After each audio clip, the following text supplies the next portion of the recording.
Okay to proceed? Sure. The Ethics Board convenes its meeting this afternoon, April 30th, 2025, at 3:30 p.m.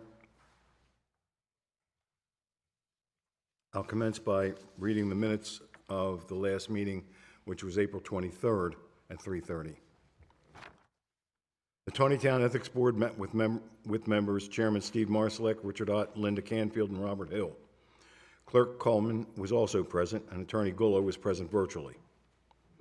Chairman Marsalek called the meeting to order at 3:30 p.m.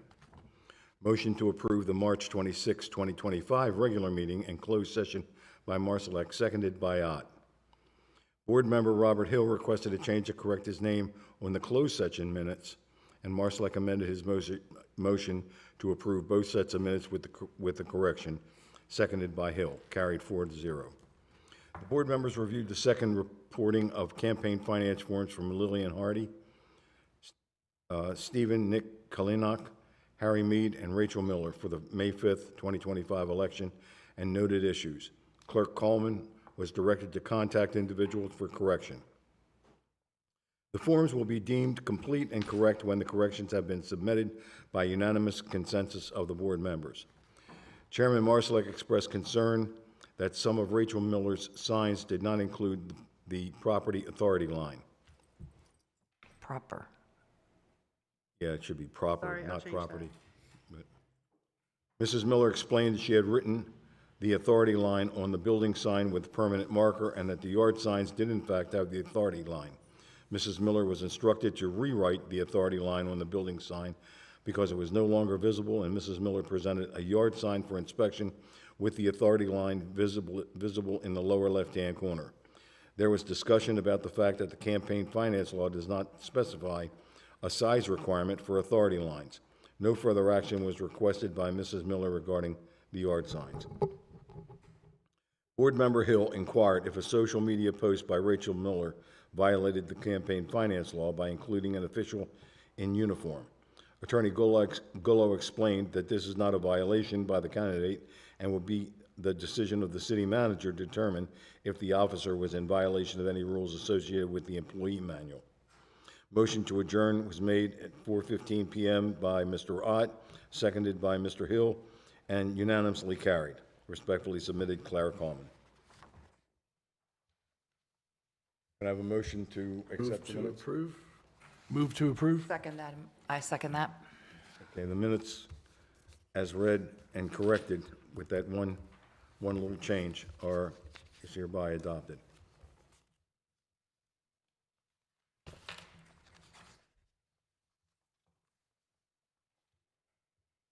So I guess proceed with the review of the third report.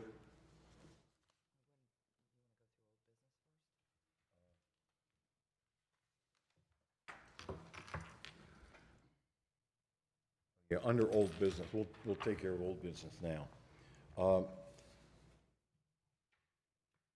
I don't want to beat a dead horse, but I do want to make it perfectly clear as to what was said during our last meeting.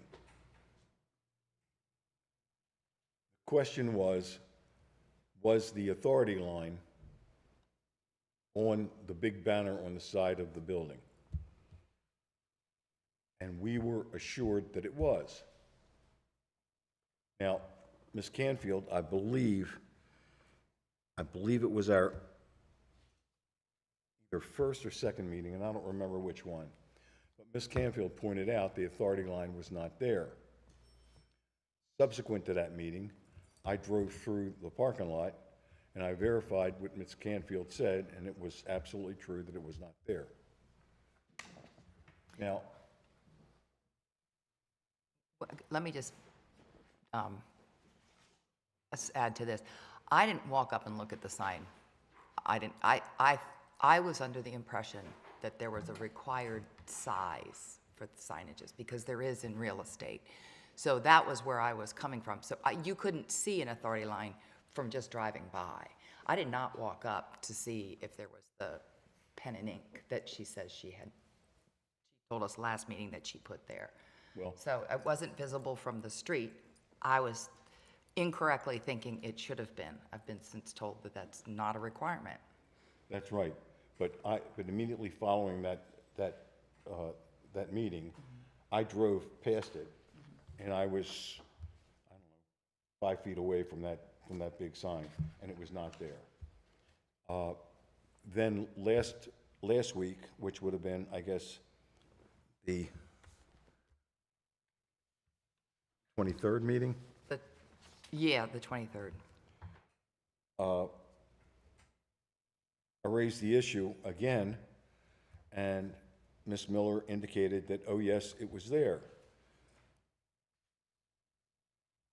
I was not as concerned about the fact that it was or wasn't there, but I was concerned mainly over the fact that it was misrepresented on several occasions that it was there when in fact it wasn't.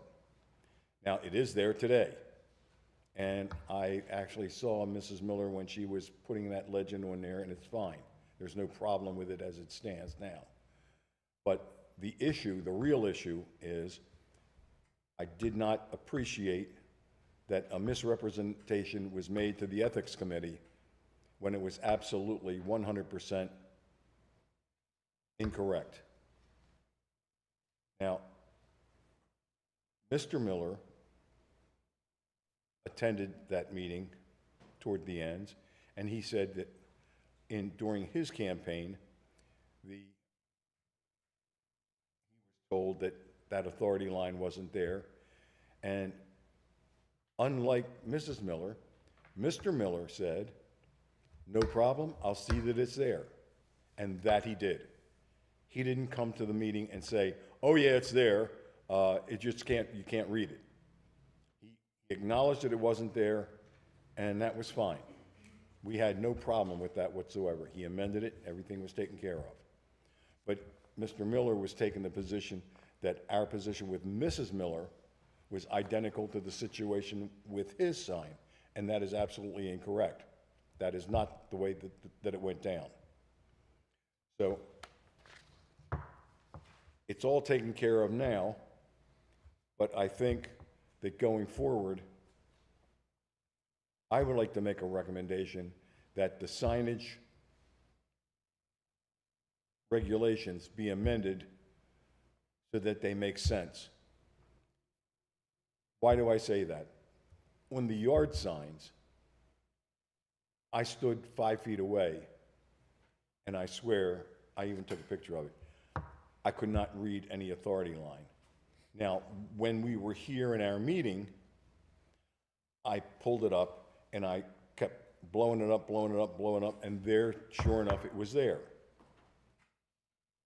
Mr. Miller indicated that there's no regulation as to the size of the print, and that's true. But I think a certain amount of common sense dictates that you can't have something that's microscopic on a sign. I mean, if that's the case, if there's no regulation and no reasonable limitation on that, well then why put the authority line on there at all? It's superfluous. So I think that from what surfaced in this particular situation, I think that it's my recommendation as the chairman, and I'm hoping that I'll get support from the rest of the committee, that these regulations as to signage is addressed by Mr. Gullo and properly set forth so that everybody knows what the signage regulations are. Gentlemen? Don't have a problem with that. I agree with that, too. Keep this from happening again. Exactly. Now, that doesn't excuse Mrs. Miller misrepresenting to us on a couple of different occasions that it was there, and I still continue to feel that was a material fact. God bless you. But, I mean, there's nothing we can do about it now at this point. But I do want to go on the record that that's what happened.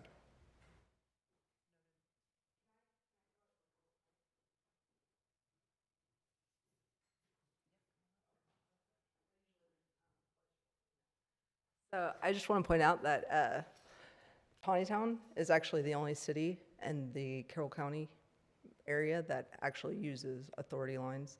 Everybody else does not. So I would like to see it done away with, period. But I know why it was put in from previous council people voting it in to make it harder for certain members of a previous council to run in further campaigns. So just so you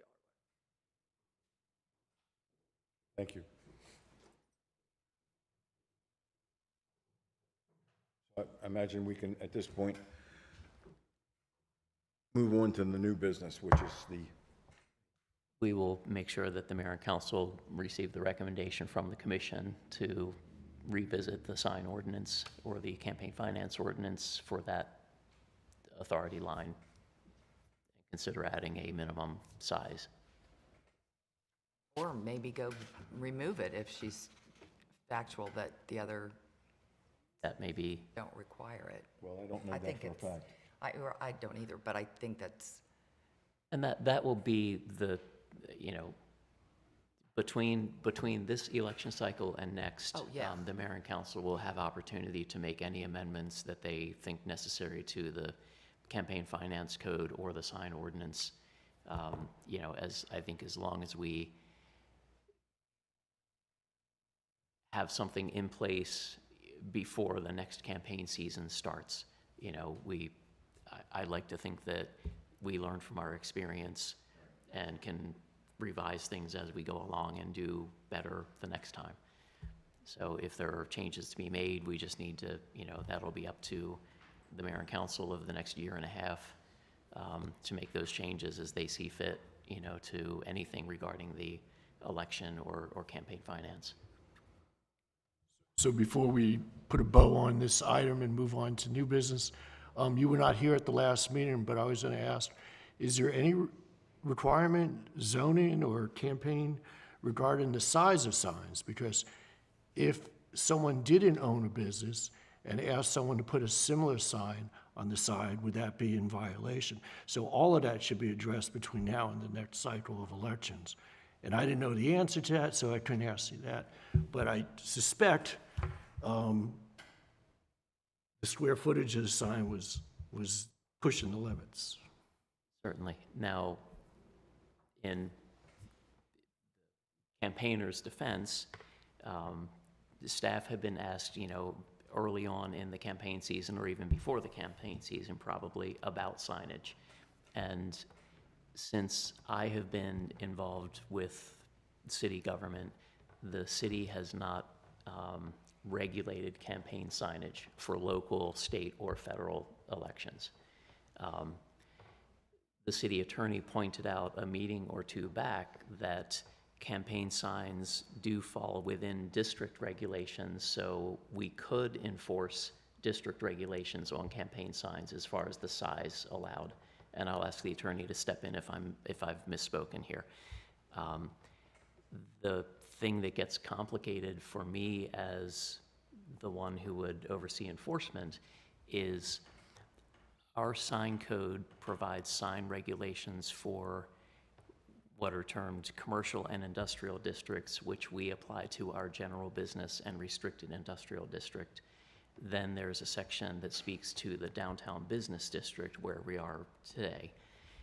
And then there's a section that talks about signs permitted in all zones.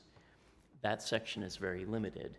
It allows things like yard sale signs on the property where there's a yard sale. It allows bulletin boards for civic and religious and governmental organizations. So that's why we have a bulletin board. The fire company has a sign out front. The churches have bulletin boards. And there are a couple other things that are permitted throughout the city. Campaign signs are not mentioned. So my interpretation of the code would be that campaign signs are prohibited in every residential district in the city.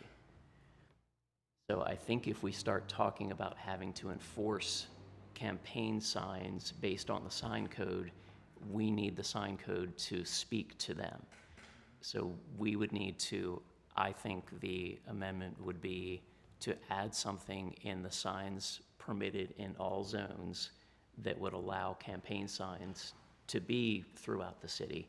And perhaps there will be a size requirement or minimum or maximum there. But I think that before we can really effectively enforce anything, the code needs to speak to it more clearly. Because, again, my interpretation would be if I'm enforcing it based on the size that's allowed in any particular district, in a residential district, you can't have a sign. And that really, the code really does need to be revisited. There are absolutely shortcomings in the sign code. But if I were asked to enforce it based on the size limit today, the code doesn't tell me anything for residential districts, so I guess that means you can't have it. Again, something we definitely should look into. Appreciate it.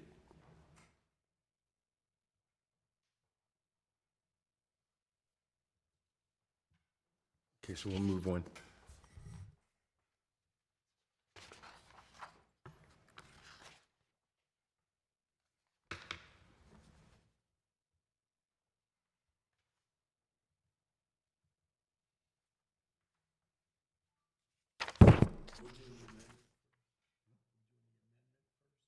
Are we going to look at the amendment from the second filing? On- Ms. Hardy's, she amended her second.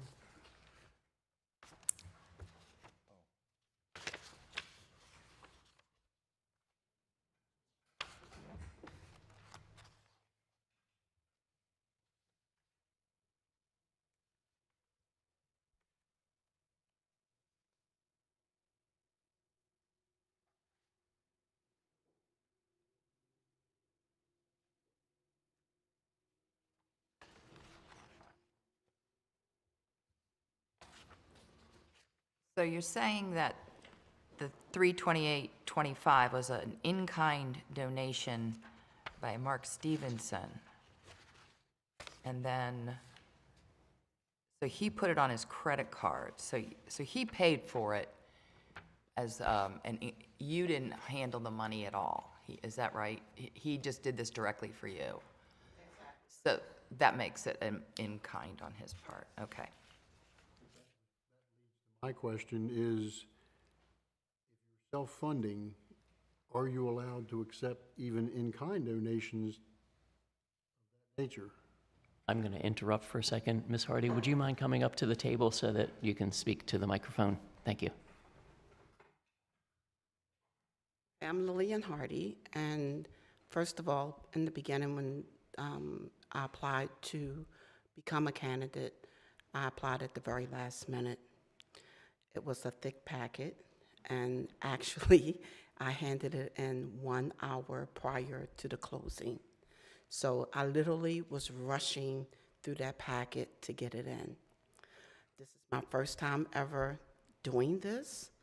A lot of it, I really, to be honest with you, did not even understand. I did not even know that I had signed the affidavit form until I had called here and was asking about donations given to me, and it was informed to me that you signed a self-funded campaign. And I was like, oh, I did. And they said yes. So at that point in time, I was like, okay, I already had let someone had paid for it, so in return, I gave them the money back because I was like, I cannot accept the in-kind donation. So I immediately gave it back. So when I did my first reporting, again, I'm gonna be honest, I didn't even understand that reporting. I filled it out to the best of my knowledge, and then I went back after, when the second one was due, I went back, I had clarification on the forms from another individual, how to correctly do the forms, and that's what I did. So I did correct everything that was put in the first one on the second one. Also, on one of the pages, it says, if you're self-funded and you do receive any donations, you must give it back. And I immediately gave it back. So Clara, as a point, since we already approved her second report at the last meeting, before we go on to the third reports, do we have to now approve this as amended? Jay, how do you think we should handle that? Yeah, I think that's the appropriate way, is accept that as the amended version of the Okay. report, and then do the third filing clean. And after the third filing, the next one that is due, I literally have nothing because I didn't even know that I only had $500 to spend, so I'm done. Move to approve the amended report? Second. Thank you. In favor? All in favor? Aye. Aye. Unanimous. I'm sorry, Mr. Chairman, who had the second? Who seconded that? I believe I did. Okay. Sorry.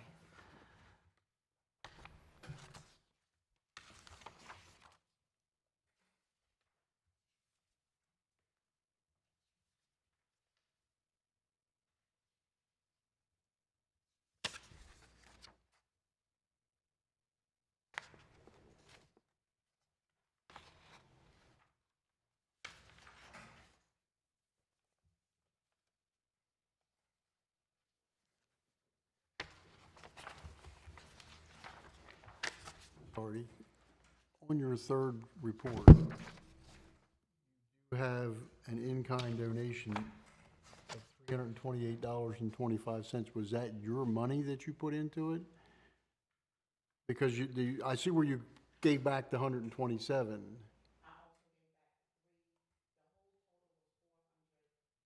455.80. Okay. Okay. I just wanted to make sure I was reading it right.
It was the last report.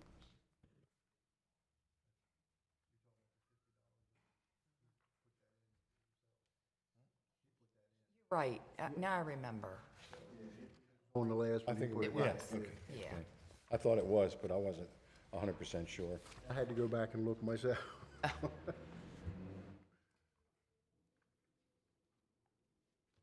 See anything that, That's outside of the question for Ms. Hardy that I don't see any. No.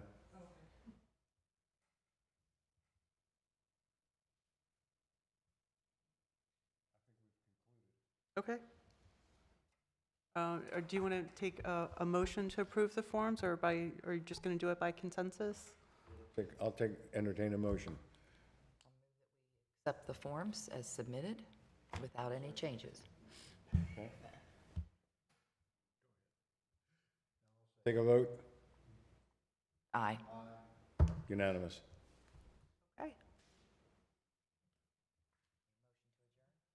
Motion I to- did want to just ask, before we adjourn, did you want to go ahead and set a meeting for June?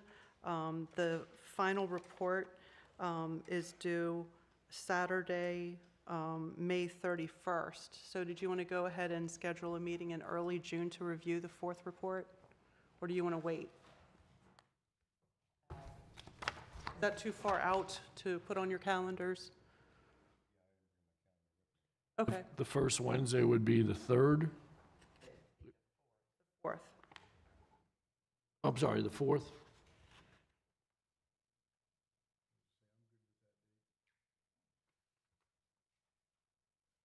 So we'll say June 4th at 3:30 again. Does 3:30 work for everyone? That's a Wednesday, huh? It is.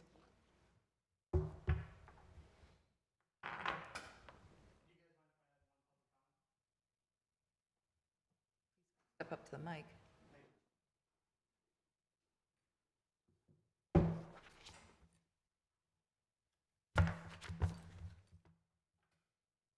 So there's only one thing that really concerns me here, and that was the deal that was made about the authority line. It's a writing on a piece of campaign material. I know my wife's done about 8,000 individual items. So 99.999% of them, have authority lines one on. And again, I was there the day she wrote that authority line. And, it was classified before she could even rebut it or anything like that, that she materially misrepresented to the Ethics Commission.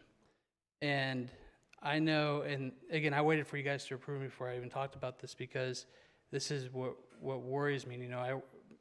Me and Clara, we worked with Lillian to make sure her forms were corrected and good. But realistically, when she submitted that was a material misrepresentation. But the fact that isn't so much as, and again, I get it, maybe it was a mistake, and again, I don't want her to be in trouble for that, but it begs my question of how an authority line was blown so out of proportion when the entire self-funded affidavit, the whole entire part of our code is just tossed out the window, just because.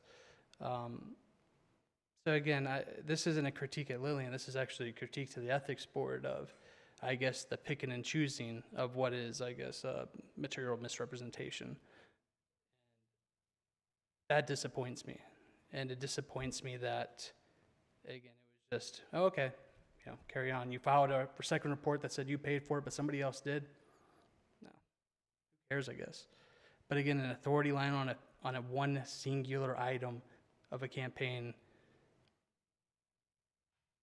just something to think on. But again, and I will say, in Lillian's defense, she didn't know. I'm going to tell you, Taneytown code has more words than any other code in the Carroll County as far as elections go. And I'm going to tell you, that's not a good thing. I'm going to tell you that discourages people from running in these elections. I know actively it discouraged people in this election from running, because there's a lot you have to do for a small municipal election. And in Lillian's, defense as well, I don't even know why we have the self-funded affidavit. Realistically, that needs to go away. But this is too complicated for people. And no candidate should be chastised over an authority line. No candidate should be chastised over, small mistakes. These are people that are just looking to serve their communities. And I don't know again, there was a very turbulent election time when all this was put in place. And basically, my understanding was to catch people and hang them up on issues. It was to make it harder for people to run, harder to get money from outside sources, et cetera, et cetera. So I get part of the reason of why they put it in place. But realistically, it was government weaponized to discourage people from running in elections. And every time I look at this, you know, the reason I know it so well is because I know most of Code and Charter. I spend time and time again having to go through that because I argue with other people regarding it. But for the individual who is just trying to serve their town, they're not going to be able to understand any of this. I mean, realistically, it contradicts itself at multiple points throughout it. It doesn't even have definitions of what's a candidate, what's an individual, what's a person. And, you know, when I look at the structure of something like Westminster, for instance, they have a list of definitions of what each of those are. So you can actually read that. You can't read ours. There's 10 different interpretations that you as an individual can take. And realistically, the burden comes on staff to try to answer those because you guys meet after the candidates have already started. You know what I mean? Nobody should be, well, most people don't start campaigning when the forms are done by you guys at the very end of March. You know, most people are starting in February, January. So how are they supposed to get guidance on a code that is so convoluted that it eclipses all the other municipalities in the county? And again, we're talking a city like Westminster. They don't have authority lines. I took a picture of 3 of their signs on a building today in their downtown district because they can have signs on their buildings as well. And again, what they did is they put it actually in their election thing of the signs and how big they can be and whatnot. You know, the only difference is the candidates split those 3 signs instead of one giant sign. So again, that would be the next way around it, right? You put a limit of how big it could be, and next thing you know, you have 3 signs instead of just one giant sign. So my thing is that no candidate whatsoever should be chastised without a defense by ethics. That was entirely uncalled for.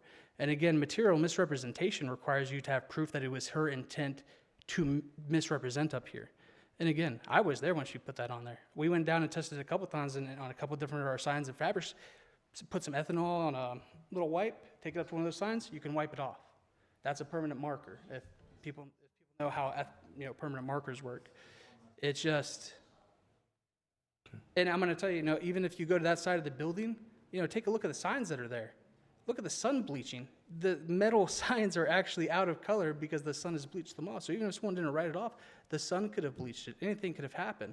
And here's my next question: is you accused her of material misrepresentation without checking the back of the sign?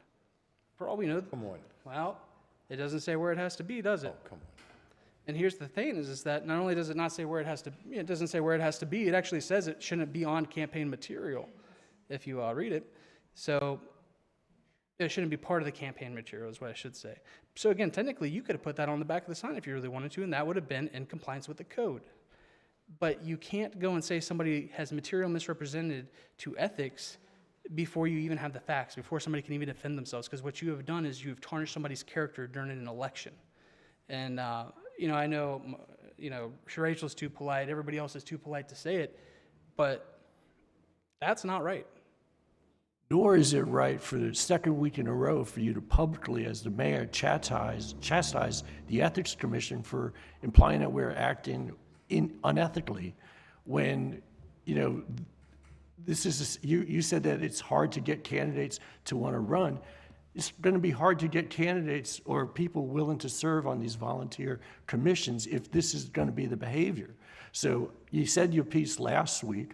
You said it again this week. I think the issue has been resolved. I don't think there was any agenda or intention. Certainly, I didn't walk into the meeting knowing we were going to have this discussion. So there was no collusion on our part. There was no intentional trying to tarnish the reputation of somebody. Well, again, But the whole issue of when is it the appropriate time to be brought up, I think you should review the rules of Robert's Rules of Order on how to run a meeting when it comes to new business. Otherwise, we're just going to get into these situations. When you only meet. On the last meeting, did you vote for it to be brought up as new business?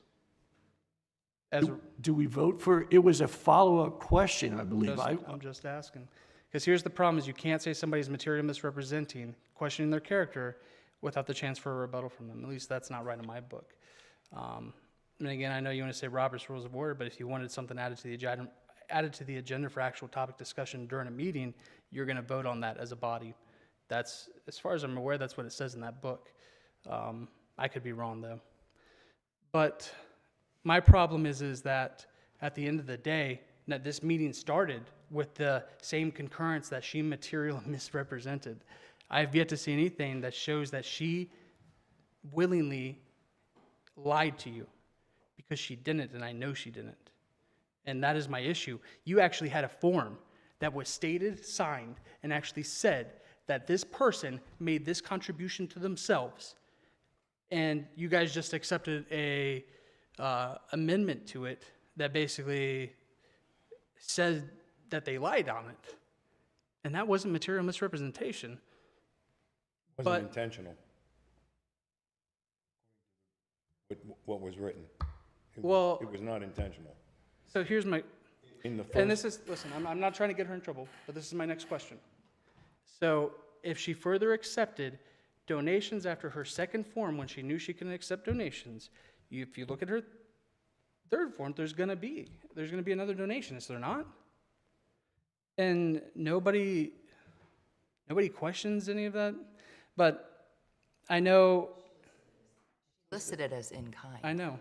But the problem is that she still accepted a contribution past the time when she had already found out that she can't accept contributions. And again, that's not to get her in trouble. This is to say that you guys have this put in front of you. As far as I'm aware, you actually guys get what the election ordinance says and everything like that.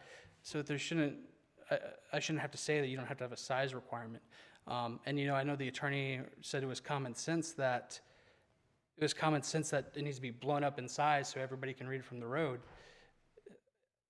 That's not how we do code. We don't, we have words in there for a reason, right? We just don't start making up new interpretations of them. Because, common sense would also say that kids can't donate to political campaigns. But that is a ruling that you guys made last election. But I just don't get it. It's an authority line. And you continued on in this meeting to go over it again, and I don't get it. This is,